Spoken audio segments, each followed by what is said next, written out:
Hello friends, मैं आनंद कुमार। स्वागत है आप सभी का हमारे यूट्यूब चैनल डी स्टार्ट पर। आज हम साइंस केमिस्ट्री का एक नया टॉपिक लेकर के आए हैं जिसका नाम है इलेक्ट्रोप्लेटिंग। ठीक है, इसको हम लोग डिटेल में पढ़ेंगे, इसके बारे में जानेंगे कि ये क्यों किया जाता है, इलेक्ट्रोप्लेटिंग क्या होता है, कैसे करते हैं इसको। इन सभी चीजों को पूरा डिटेल में पढ़ेंगे। उससे पहले अगर आप हमारे चैनल पर नए हैं तो चैनल को सब्सक्राइब कर लीजिए। ठीक है, चलिए देखते हैं इस टॉपिक को। सबसे पहले इसका क्या है कि यहाँ पे इसका डेफिनेशन दिया हुआ है। इलेक्ट्रोप्लेटिंग का डेफिनेशन दिया हुआ है, क्या होता है ये। तो यहाँ पे देखिए, depositing a layer of the desired metal over another metal with the help of an electric current. This process is known as electroplating. इसी प्रोसेस को इलेक्ट्रोप्लेटिंग कहते हैं। इसको आसान शब्दों में कहें तो अगर एक मेटल का लेयर दूसरे मेटल के ऊपर चढ़ाएंगे with the help of electric current, इसी प्रोसेस को हम लोग इलेक्ट्रोप्लेटिंग कहते हैं। तो अब इस इलेक्ट्रोप्लेटिंग को ये कैसे होता है, कैसे किया जाता है, इसके बारे में जानने के लिए हम आपको एक डायग्राम से उसको समझाएंगे। ठीक, अब हम इस डायग्राम के माध्यम से इस इलेक्ट्रोप्लेटिंग को समझेंगे। इसमें हम क्या क्या चीज लिए हुए हैं।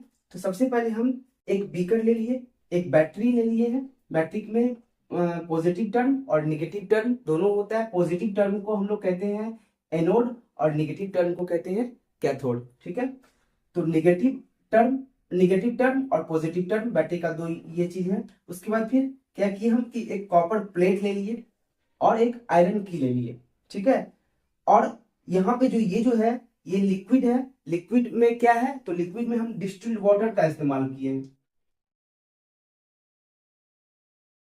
डिस्टिल्ड वाटर का इस्तेमाल किए हैं। डिस्टिल्ड वाटर क्या होता है, तो पानी जो हम लोग गर्म करते हैं तो पानी गर्म होने के बाद भाप में बदलता है। उस भाप को अगर ठंडा करके फिर से पानी बना दे तो उस पानी को हम लोग डिस्टिल्ड वाटर कहते हैं। तो वो डिस्टिल्ड वाटर का इस्तेमाल यहाँ पे करेंगे। ठीक है, इसमें इस बीकर में डिस्टिल्ड वाटर ले लिए। डिस्टिल्ड वाटर के अलावा हम इसमें CuSO4, जिसे कॉपर सल्फेट कहते हैं, CuSO4, इसे क्या कहते हैं, हम इसे कहते हैं कॉपर सल्फेट।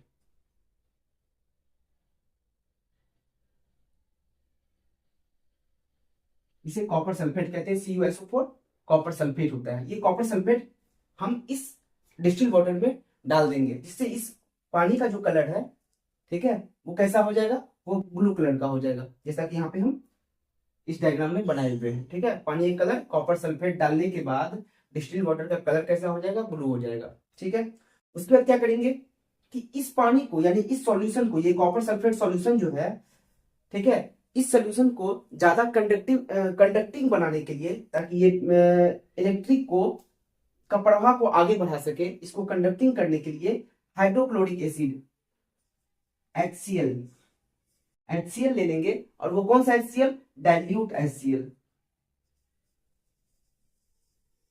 डाइल्यूट HCl लेंगे। अब डाइल्यूट क्या होता है, तो एसिड जो होता है वो दो प्रकार का होता है। एक होता है डाइल्यूट और एक होता है कंसंट्रेटेड। जैसे मान लीजिए कि हम पानी में, अगर एक गिलास पानी में एक चुटकी नमक डालेंगे तो वो उतना ज्यादा नमकीन नहीं होगा, लेकिन अगर उसमें 3-4 चम्मच नमक डाल देंगे तो वो नमकीन हो जाएगा। जब नमक ज्यादा होगा तो वो क्या हो जाएगा, वो हो जाएगा कंसंट्रेटेड। ठीक है, और जब नमक कम होगा वो हो जाएगा वीक, यानी कि नमक उसमें वीक है, यानी कि वो हो जाएगा डाइल्यूट। तो यहाँ पे हम HCl डाइल्यूट ले रहे हैं, हाइड्रोक्लोरिक एसिड जो ले रहे हैं वो डाइल्यूट ले रहे हैं, यानी कि कंडक्टिंग। तो कंडक्टिंग करने के लिए, इस पानी को बहुत ज्यादा कंडक्टिंग करने के लिए, ताकि ये इलेक्ट्रिसिटी को अच्छे से प्रवाह कर सके, इसके लिए क्या करेंगे, डाइल्यूट HCl का इस्तेमाल करेंगे। ठीक है, अब कॉपर प्लेट ले लेंगे इसमें, ये कॉपर प्लेट, और ये एक आयरन की ले लेंगे। अब हमको करना क्या है कि इस आयरन की पर इस कॉपर का प्लेटिंग करना है, इस कॉपर का प्लेटिंग आयरन पे करना है। तो यहाँ पे ध्यान देने के लिए एक चीज है कि जिसको जिस भी मेटल को प्लेटिंग करना है उसको हम निगेटिव टर्मिनल पे रखेंगे, यानी कि इसको कैथोड में ऐड करेंगे। जैसे आयरन की पर हमें इलेक्ट्रोप्लेटिंग करना है तो इसको निगेटिव टर्मिनल के साथ ऐड करेंगे, और जिसका प्लेटिंग करना है उसे पॉजिटिव टर्मिनल के साथ ऐड करेंगे, यानी कि इसको एनोड के साथ ऐड कर देंगे। ठीक है, अब क्या होगा कि ये सब सारा चीज करने के बाद जब हम इलेक्ट्रिसिटी को प्रवाह करते हैं इसमें, ठीक है, तो 15 मिनट के बाद देखते हैं, 15 मिनट तक हम इलेक्ट्रिक प्रवाह होने देते हैं इसमें। 15 मिनट के बाद जो हमारा ऑब्जर्वेशन होगा वो क्या होगा हम देखते हैं कि ये जो की है इसका कलर चेंज हो जाता है, इसका कलर चेंज हो जाएगा रेडिश ब्राउन में, ठीक है। इस की का कलर चेंज हो जाएगा रेडिश ब्राउन में।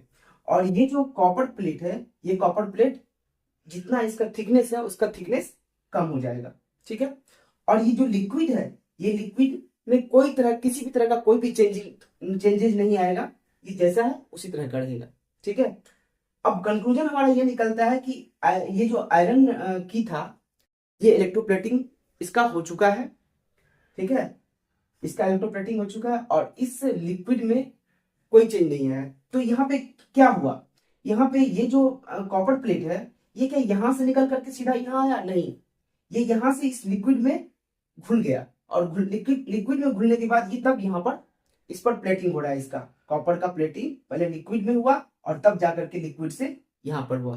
तो इस प्रकार से इलेक्ट्रोप्लेटिंग किया जाता है, ठीक है। इंडस्ट्रीज वगैरह में भी इसी तरीके से इलेक्ट्रोप्लेटिंग किया जाता है, ठीक है।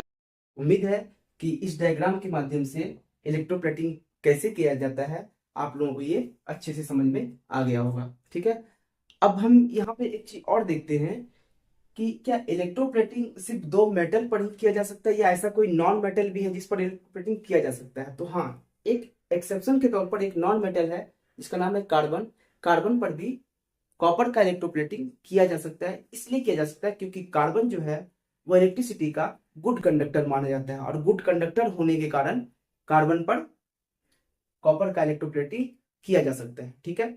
अब इलेक्ट्रोप्लेटिंग हम लोग करते क्यों है? इलेक्ट्रोप्लेटिंग हम लोग इसलिए करते हैं ताकि मेटल को रस्टिंग से बचाया जा सके और वो दिखने में आकर्षक लगे। उसको और एक्सपेंसिव बनाने के लिए हम लोग इलेक्ट्रोप्लेटिंग करते हैं। जैसे कि हमारे घरों में जो टैप्स वगैरह लगा हुआ होता है उस पर क्रोमियम का प्लेटिंग किया होता है जिसके कारण से वो चमकीला दिखता है, ठीक है। या फिर कार के व्हील्स में इलेक्ट्रोप्लेटिंग किया जाता है क्रोमियम का, जिससे वो चमकीला दिखता है।